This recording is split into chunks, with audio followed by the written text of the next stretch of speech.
Assalamualaikum warahmatullahi wabarakatuh. Perkenalkan, saya berasal dari Universitas Muhammadiyah Kendari, Fakultas Ekonomi dan Bisnis Islam, konsentrasi manajemen, mata kuliah manajemen HCM, dengan dosen pengampu Ibu Elianti Agus Mukodompit, SE, MSI.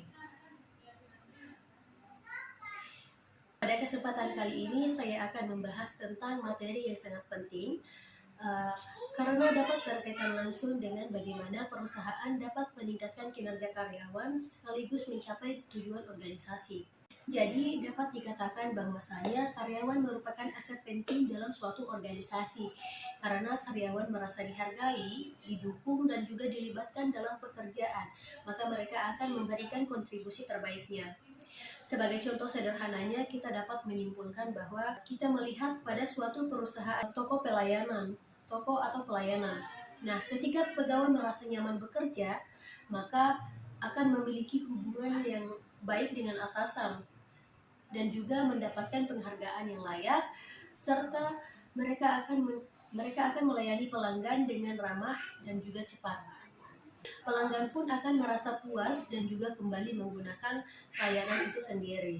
Oleh karena itu, perusahaan juga perlu memperhatikan beberapa hal yang sangat penting, yaitu yang pertama, memberikan motivasi kerja, yang kedua, menciptakan lingkungan kerja yang nyaman, yang ketiga, membangun kondisi yang baik, kemudian yang keempat, yaitu memberikan penghargaan atas prestasi karyawan. Nah, dalam pengelolaan sumber daya manusia modern, dengan meningkatkan kepuasan dan keterlibatan karyawan ini sudah menjadi strategi yang sangat penting dalam meningkatkan kualitas suatu organisasi.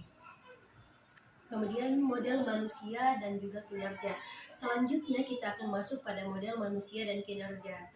Nah, model ini menjelaskan bahwa kinerja karyawan dapat dipengaruhi oleh 3 faktor utama, yaitu yang pertama kemampuan, motivasi, dan juga kesempatan. Nah, ketiga faktor ini sangat penting karena dikenal dengan istilah AMO, yaitu ability, motivation, dan juga opportunity. Yang pertama adalah kemampuan, yang dimana kemampuan berarti setiap karyawan harus memiliki pengetahuan dan juga keterampilan untuk menyesuaikan pekerjaannya. Kemudian yang kedua adalah motivasi, yang dimana motivasi itu sendiri merupakan pendorong yang membuat seseorang mau bekerja dengan baik dan juga penuh dengan semangat.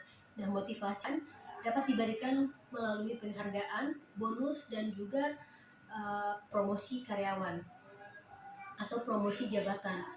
Kemudian yang ketiga adalah kesempatan, yang dimana kesempatan ini itu berarti suatu perusahaan harus memberikan ruang kepada seorang karyawan untuk berprestasi, menyiapkan ide, menyampaikan ide, dan juga mengembangkan potensi dirinya sendiri. Nah, dengan penerapan model ini, maka perusahaan dapat meningkatkan kualitas kinerja karyawan secara lebih efektif, karena pada dasarnya kinerja yang baik tidak hanya bergantung pada kemampuan saja, tetapi juga dapat dipengaruhi oleh semangat kerja dan juga kesempatan yang diberikan oleh suatu organisasi. Sebagai kesimpulan dari seluruh materi yang telah saya sampaikan itu adalah kedua model ini itu menunjukkan bahwa sumber daya manusia memiliki peran yang sangat penting dalam keberhasilan suatu organisasi.